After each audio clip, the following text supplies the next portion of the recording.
أعوذ بالله من الشيطان الرجيم. بسم الله الرحمن الرحيم.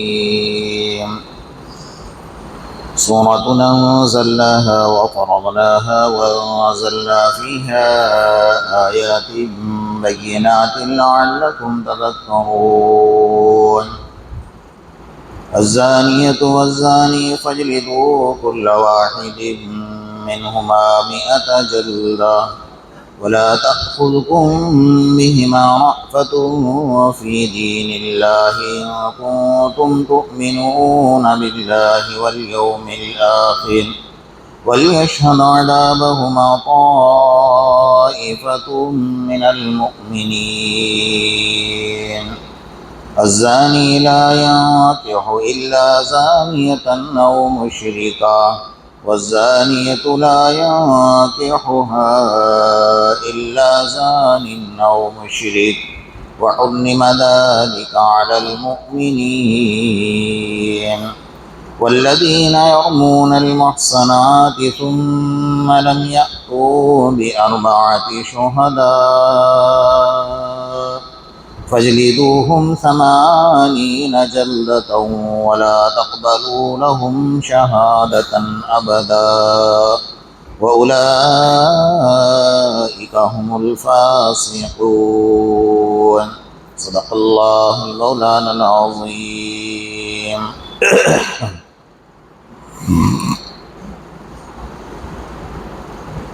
گزشتہ کل اور اس سے پہلے آپ حضرات کے سامنے سورہ نور کی 3 نمبر کی آیت پر گفتگو چل رہی تھی. 4 نمبر کی آیت ہے والذین یرمون المحصنات ثم لم یأتوا ب4 شهداء فاجلدوهم 80 جلدة ولا تقبلوا لهم شهادة أبدا وأولئك هم الفاسقون. اس آیت میں پہلا حکم یہ تھا کہ زنا کرنے والا مرد اور زنا کرنے والی عورت کو کوڑے لگائے جائیں، سنسار کیا جائے. دوسرا حکم یہ تھا کہ زنا کرنے والا مرد اور زنا کرنے والی عورت کے ساتھ شادی کا. تیسرا حکم اس آیت میں یہ ہے کہ جو لوگ پاک دامن لوگوں پر تہمت لگاتے ہیں، الزام لگاتے ہیں، اس کی سزا بڑی سخت ترین ہے. اس لیے اسلام نے شرائط بھی بڑے سخت ترین رکھے. والذین یرمون المحصنات، جو کسی پاک دامن پر الزام لگاتا ہے، تہمت لگاتا ہے، ثم لم یأتوا ب4 شهداء، اگر وہ 4 گواہ پیش نہیں کر سکتا تو فجلدوہم 80 جلدہ، تو اس کی سزا یہ ہے کہ اس کو 80 کوڑے لگائے جائیں. ولا تقبلوا لهم شہادۃ ابدا، اور قیامت تک، مرتے دم تک اس کی شہادت قبول نہیں کی جائے گی. وَأُولَئِكَ هُمُ الْفَاسِقُونَ، اور یہ بندہ فاسق اور فاجر لوگوں میں سے ہے. یہ بڑا سخت ترین مسئلہ ہے کہ اللہ تعالیٰ نے بندے کو پاک دامن رہنے کا حکم دیا ہے. اس کے پاک دامنی کے اوپر اگر کوئی انگلی اٹھاتا ہے، الزام لگاتا ہے، تو سب سے پہلے اللہ تبارک و تعالیٰ نے جب بندے کو پیدا کیا تھا اسی دن اس کے دماغ میں یہ بات بٹھا دی کہ یہ میری عمارت ہے بنائی ہوئی، کسی اور کی نہیں. 7 زمین بنائے، 7 آسمان بنائے، پہاڑ بنائے، سمندر بنائے، ندی نالیاں بنائے، چاند بنایا، سورج بنایا، درخت اگائے. لیکن کہیں اللہ نے یہ نہیں فرمایا کہ خلقتہ بیدی، کہ میں نے میرے ہاتھوں سے اس کو بنایا ہے. لیکن جب بات انسان کی آتی ہے تو اللہ قرآن میں فرماتے خلقتہ بیدی، میں نے میرے دونوں ہاتھوں سے اس انسان کو بنایا. کوئی دیوار کھڑی ہے، کوئی عمارت کھڑی ہے، اگر دیوار آپ کو ٹیڑھی نظر آ رہی ہے تو انسان دیوار کو نام نہیں رکھے گا، بنانے والے پر نام رکھے کہ یہ دیوار کس نے بنائی۔ اسی طرح کسی انسان پر اگر کوئی انگلی اٹھاتا ہے، وہ انسان پر نہیں اٹھاتا، وہ براہ راست اللہ کی ذات پر انگلی اٹھاتا ہے۔ یہ اللہ کی بنائی ہوئی عمارت۔ لقد خلقنا الانسان فی احسن تقویم، اللہ فرماتے ہیں میں نے اس کو بالکل اچھے طریقے سے حسن و جمال اور پاک دامن میں نے پیدا کیا ہے، لیکن انسان ہے، وہ ساری حدیں پار کر جاتا ہے، اور خاص طور پر یہ انسان کے اندر عیب اس وقت آتا ہے دوسروں کی ذات پر انگلیاں اٹھانے کا، جب وہ اپنی ذات کو بھول جاتا ہے۔ اگر اس کی نظر جتنا دوسروں پر ہوتی ہے اس سے زیادہ اپنی ذات پر ہو نا، کہ میں کون ہوں، میں کیا ہوں، میں کتنا گنہگار ہوں، میں کیا کر رہا ہوں، تو کبھی بھی دوسرے بندوں پر اس کی نظر نہیں اٹھ سکتی۔ اصل مسئلہ یہ ہے، پڑی جب اپنے عیبوں پر نظر تو پھر نظر میں کوئی برا نہ رہا۔ جب اپنے عیبوں پر نظر پڑتی ہے تو پھر کسی کا عیب نظر نہیں آتا ہے، لیکن جب اپنا عیب نظر نہیں آتا تو پھر سب کے عیب نظر آنے لگتے ہیں۔ اللہ پاک ہماری اس سے حفاظت فرمائے۔ یہ بڑا سنگین ترین مسئلہ ہے، اس لیے اس پہ 2 سزا متعین کی ہے۔ جو لوگ کسی پر تہمت لگاتے ہیں، الزام لگاتے ہیں، ان کی ایک سزا یہ ہے کہ قاضی شریعت وقت کا قاضی انہیں بلا کر گواہی لے گا۔ اگر وہ گواہی صحیح طریقے سے نہیں دیتے اور اپنے گواہی کے اوپر 4 دوسرے گواہوں کو پیش نہیں کرتے تو پہلی سزا یہ ہے کہ اس کو 80 کوڑے لگائے جائیں گے۔ جیسا زنا کرنے والے کو 100 کوڑے ہیں، اس کو 80 کوڑے لگائے جائیں گے۔ اور دوسری سزا وَلَا تَقْبَلُوا لَهُمْ شَهَادَةً أَبَدًا، اب اس کی گواہی مرتے دم تک قبول نہیں کی جائے گی۔ یہ 2 سزا اس کے اوپر متعین فرمائی۔ اب ہم تھوڑا سا غور کریں اس بات کے اوپر۔ ہماری زبان سے جو الفاظ نکلتے ہیں نا، سب سے پہلے مسلمان کو یہ پتہ ہی نہیں کہ اس کی قیمت کیا ہے، ان الفاظ کی قیمت کیا ہے۔ اگر اس پر غور کرے کہ میرے زبان سے جو لفظ نکل رہا ہے اس کی قیمت اللہ کے نزدیک کتنی ہے، تو انسان کبھی بھی لغو اور بکواس باتیں اپنے زبان سے نہیں کر سکتا ہے۔ مثال کے طور پر آپ نے ہزاروں دیکھے ہیں کہ بھائی نکاح کی مجلس بیٹھی ہے، اور نکاح کے مجلس کے اندر نکاح پڑھانے والا قاضی اپنے زبان سے صرف اتنا ہی کہتا ہے لڑکے کو کہ بھئی آپ نے اس لڑکی کو آپ کے نکاح میں قبول کیا؟ اس نے کہا ہاں میں نے قبول کر لیا۔ جو لڑکی اس کے لیے حرام تھی، جس کی طرف اس کو دیکھنا جائز نہیں تھا، اس کے ایک جملے کی وجہ سے، ایک لفظ ادا کرنے کی وجہ سے وہ لڑکی اس کے لیے جیون ساتھی بن گئی، حلال بن گئی، اس کی شریک حیات بن گئی۔ ایک انسان 80 سال تک اللہ کی نافرمانی کر رہا ہے، بوڑھا ہے، کفر کی حالت میں ہے، ایمان نہیں ہے اس کے پاس، وہ اللہ کا دشمن بن کر پھر رہا ہے، اللہ کے رسول صلی اللہ علیہ وسلم کی شان میں گستاخیاں کر رہا ہے، سب کچھ کر رہا ہے۔ لیکن ایک وقت ایسا آیا کہ اللہ نے اس کی ہدایت کا سامان تیار کر دیا اور اس نے کلمہ پڑھ لیا، لا الہ الا اللہ محمد الرسول اللہ صلی اللہ علیہ وسلم، بس یہ زبان سے جملہ ادا کر دیا نا، اب سارے زندگی کے گناہ کیا ہو گئے، اس کے معاف ہو گئے۔ ابھی تک جو اللہ کا دشمن تھا وہ اللہ کا دوست بننے لگ گئے، جو شیطان کا دوست تھا شیطان کا دشمن بن گیا۔ زبان سے اتنا ہی کہا نا، لا الہ الا اللہ محمد الرسول اللہ، یہ زبان کی قیمت ہے، الفاظ کی قیمت ہے۔ وہی نکاح کے وقت میں کہا کہ میں نے اس عورت کو نکاح میں قبول کر لیا، اور خدا نخواستہ اپنے زبان سے اسی عورت کے لیے کہہ دیا کہ جا میں نے تجھے 3 طلاق دے دیا، بات ختم ہو گئی۔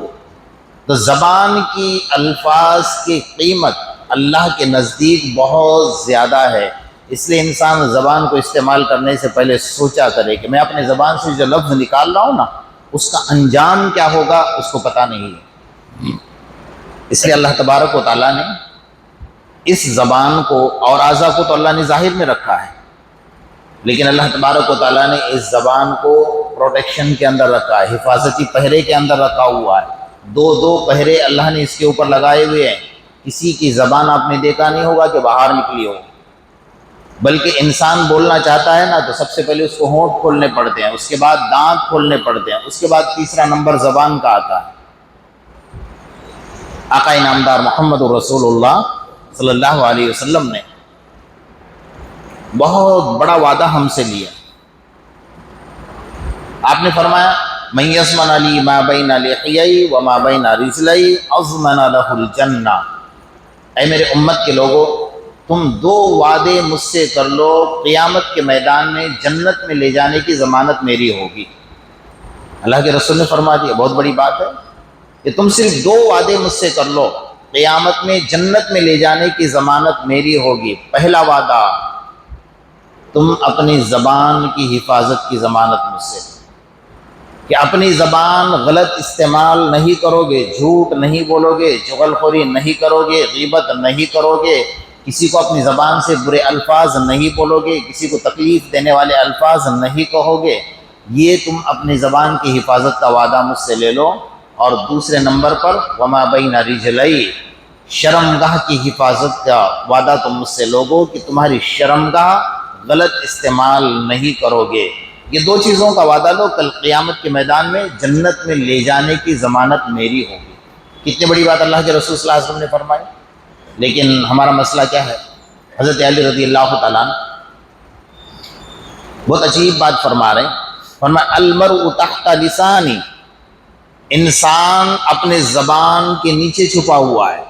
6 فٹ کا انسان ہے، 5 فٹ کا انسان ہے، لیکن فرماتے وہ اپنے زبان کے نیچے چھپا ہوا ہے. اس لیے بیوقوف انسان کے گلے میں گھنٹی باندھنے کی ضرورت نہیں ہے.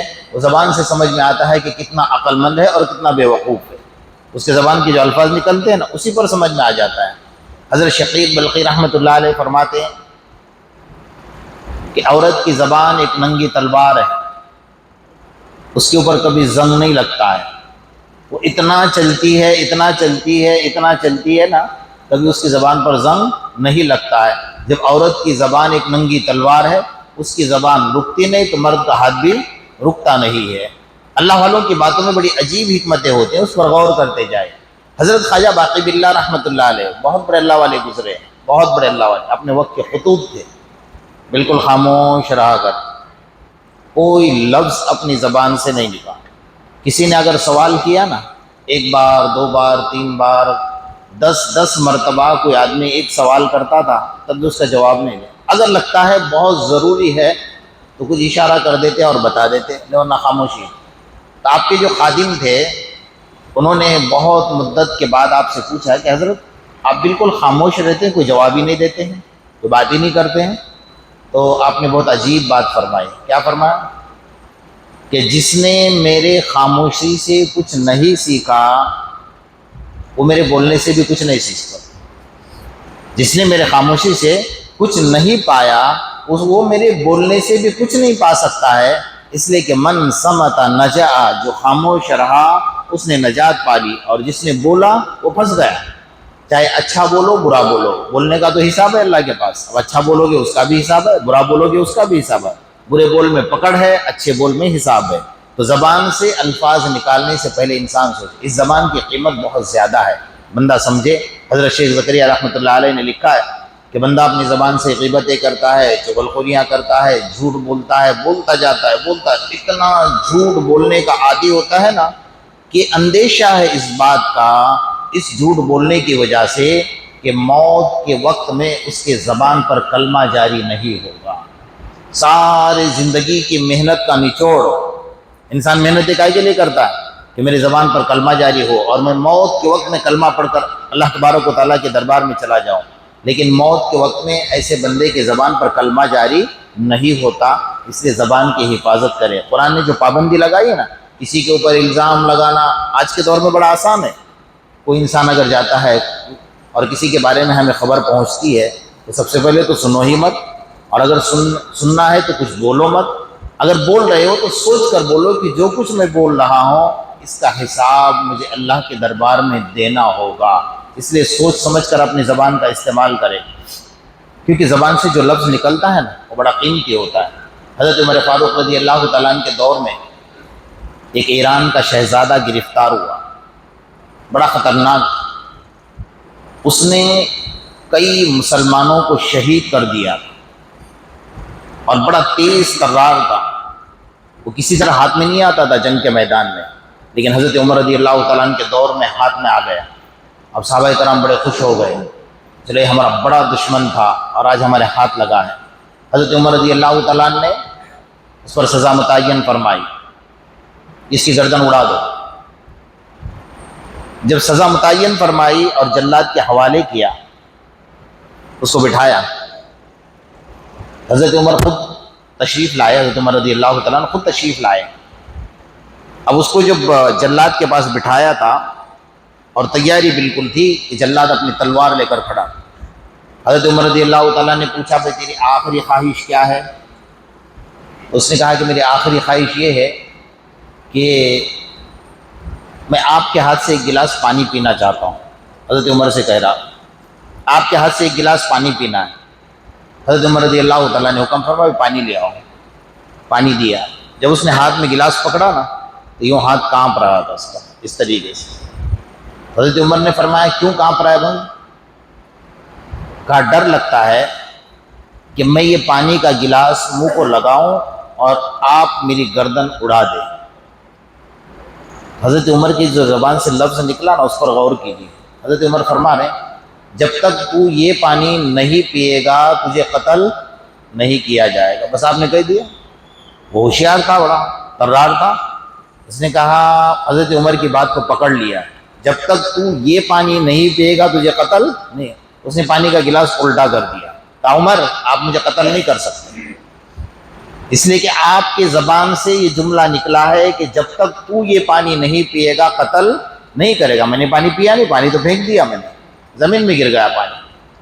حضرت عمر کھڑے ہو گئے، فرمایا بالکل صحیح، اور یہ عمر کی زبان ہے، اسلام کی زبان، قرآن کی زبان ہے، محمد الرسول اللہ صلی اللہ علیہ وسلم کی زبان ہے۔ فرمایا عمر نے کہہ دیا میں نے چھوڑ دیا، نہیں قتل کروں گا تجھے۔ وہ کھڑا ہو گیا، حضرت عمر کے گلے لگ گیا، کہا عمر میں ایسے گرفتار نہیں ہوا تھا، میں نے کتنے مسلمانوں کو شہید کیا ہے، لیکن میں نے کچھ دیکھا اور میرے دل میں اسلام کی محبت آ گئی۔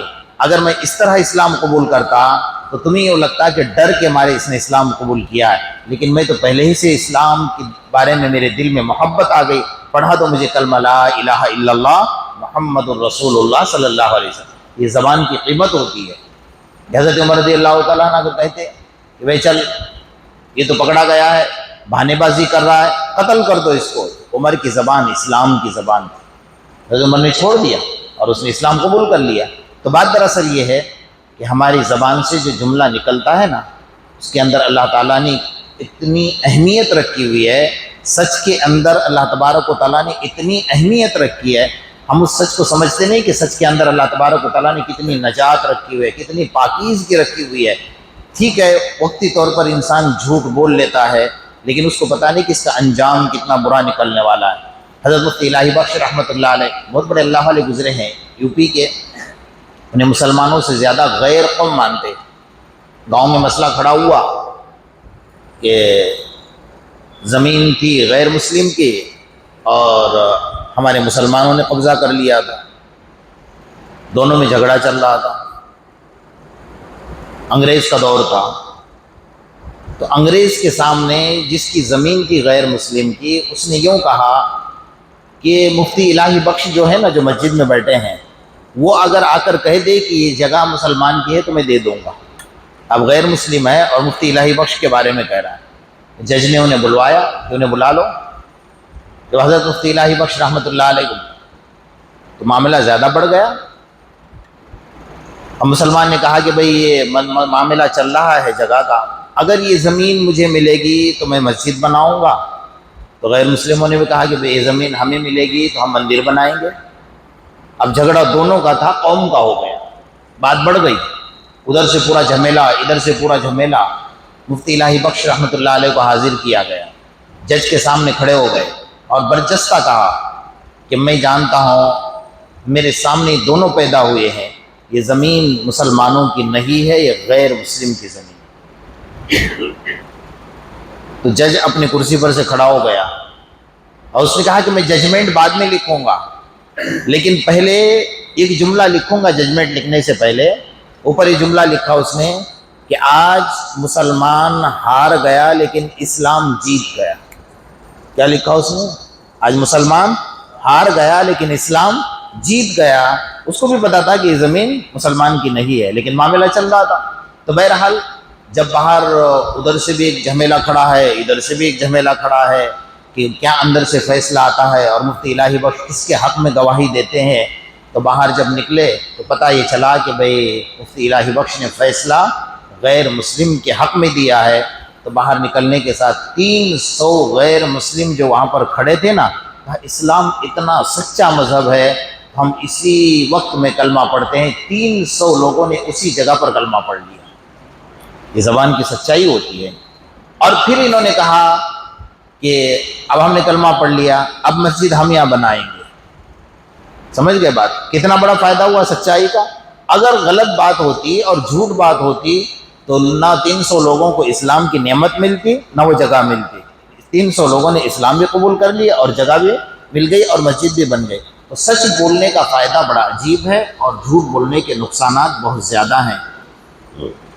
سر کے بال سے پیر کے ناخن تک جتنے اعضاء ہیں نا, اس میں سب سے چھوٹا عضو دیکھا جائے تو زبان ہے. اس لیے کہ اللہ والے فرماتے جرم ہو صغیر و جرم ہو کبیر. دیکھنے کے اعتبار سے بہت چھوٹی سی ہے لیکن جرائم, اس کے کرائم اور اس کے گناہ اتنے بڑے کہ سارے دنیا میں فساد مچا دیتی. اس لیے آقا انعامدار محمد رسول اللہ صلی اللہ علیہ وسلم نے فرمایا, بندہ جو صبح بستر سے اٹھتا ہے نا, تو اٹھتے وقت میں سارے اعضاء پیر کے ناخن سے سر کے بال تک زبان کے سامنے ہاتھ جوڑتے ہیں کہ اللہ کے واسطے تو خاموش رہنا. تو بول کر جائے گی اندر, پاؤں کہتے ہیں مجھے بھاگنا پڑے گا, ہاتھ کہتے ہیں مجھے بچاؤ کرنا پڑے گا, جسم کہتا ہے مجھے مار کھانی پڑے گی. تو جائے گی بول کر اندر, کوئی زبان کو تو نہیں مارتا ہے نا. اس نے بولا تو یہ بال کھڑا ہوا ہے. میاں بیوی کے معاملات کو دیکھیے, زبانیں اتنی لمبی لمبی چلتی ہیں, ادھر عورت کی زبان رکتی نہیں, ادھر مرد کا ہاتھ رکتا نہیں. معاملہ کہاں سے کہاں بڑھ جاتا ہے. جو طلاق تک کی باتیں آتی ہے نا, اس کی اصل وجہ زبان ہے. خاموش رہو. خاموشی سب سے بڑی عبادت. فرما کچھ وقت کی خاموشی 60 سال کی عبادت سے بہتر ہے. ایسے نہیں فرمایا آ جاؤ مسجد میں بیٹھ جاؤ چپ چاپ, کچھ مت کرو, کوئی عبادت مت کرو, اگر خاموش بیٹھ جاؤ اللہ ثواب لکھ رہا ہے. اور بازار میں جاؤ بڑبڑ کرتے رہو, بک بک کرتے رہو, اپنی زبان چلاتے رہو, لغو اور بکواس باتیں کرتے رہو. لفظ, زبان کا جو لفظ نکلے گا نا, ایک ایک لفظ کا حساب اللہ تبارک و تعالیٰ کے پاس دینا پڑے گا. ما یلفظ من قول الا لدیہ رقیب عتید, اللہ کا قرآن کہہ رہا ہے تیرے زبان سے ایک ایک نکلا ہوا جملہ فرشتہ لکھ کر رکھ رہا ہے. اس لیے زبان کا استعمال انسان کو صحیح کرنا چاہیے, غلط استعمال سے زبان سے بچنا چاہیے. اس کے انجام بڑے خطرناک نکلتے ہیں. اور سب سے بڑی بات کہ انسان زبان سے جھوٹ بولنے کا عادی ہوتا ہے نا, اللہ تبارک و تعالیٰ اس کی دعاؤں کو رد فرما دیتے ہیں, اس کی دعاؤں کو نہیں سنتے. تو آپ نے اتنا سوچے کسی زبان سے میں اللہ کا نام لے رہا ہوں, آقا انعامدار محمد رسول اللہ صلی اللہ علیہ وسلم کے اوپر درود پڑھ رہا ہوں, میں اللہ کا قرآن پڑھ رہا ہوں, سبحان اللہ سبحان ربی الاعلیٰ سبحان ربی العظیم پڑھ رہا ہوں, اللہ کی پاکی بیان کر رہا ہوں. تو گندی زبان سے اللہ کیسے قبول کر لے گا بھائی؟ اس لیے زبان کی حفاظت کرے, اور خاص طور پر کسی کی ذات پر الزام لگانے سے پہلے 1000 مرتبہ سوچے. اس کا وبال بڑا خطرناک ہے. انشاءاللہ کل میں بتاؤں گا کہ کسی پر الزام لگانے کا وبال اپنے اوپر کیا آتا ہے. اللہ پاک ہماری مکمل حفاظت فرمائے. دوسرا ایک اعلان یہ ہے